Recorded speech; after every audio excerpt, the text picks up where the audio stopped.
నమస్తే. శ్రీ పరంజ్యోతి భగవతి భగవాన్ అద్భుతం. ఇది తమిళనాడులోని కడలూరు నుండి కౌసల్య గారి అద్భుతం. నేను ఆర్థికంగా ఇబ్బంది పడుతున్నప్పటికీ నేమం మరియు సత్యలోకంలో విరామం లేకుండా నా సేవ చేస్తూనే ఉన్నాను.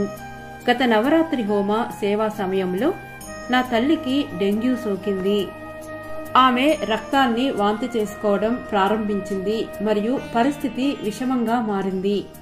ఆమె స్వయంగా ప్రభుత్వ ఆసుపత్రిలో చేరింది మరియు ఆ సమయంలో మాలో ఎవరు ఆమెతో ఉండలేకపోయాము. ఆ బాధాకరమైన స్థితిలో కూడా ఆమె నా సేవను ఆపవద్దని చెప్పింది. నేను దానిని పూర్తి చేసి అక్కడి నుండే ప్రార్థన చేస్తూ ఉండాలని ఆమె పట్టుబట్టింది.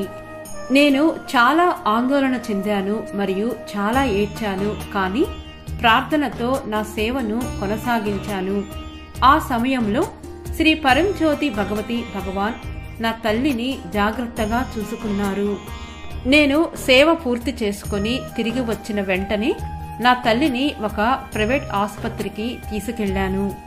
ఆమె హిమోగ్లోబిన్ స్థాయి ఒక నిర్దిష్ట స్థాయికి పెరిగితే ఆమెకు ఐసీయూ లేదా అత్యవసర చికిత్స అవసరం లేదని వైద్యులు తెలిపారు. కానీ అది జరగకపోతే వారు వెంటనే చికిత్సలు ప్రారంభించాల్సి ఉంటుంది. చికిత్సకు నా దగ్గర తగినంత డబ్బు లేదు.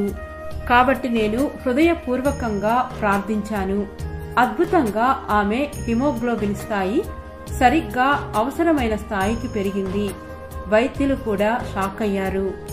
ఆమెను రక్షించింది నా సేవ మరియు శ్రీ పరంజ్యోతి భగవతి భగవాన్ కృప అని నాకు తెలుసు.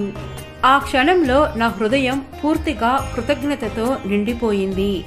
అనంత కోటి పాద ప్రణామాలు శ్రీ పరంజ్యోతి భగవతి భగవాన్.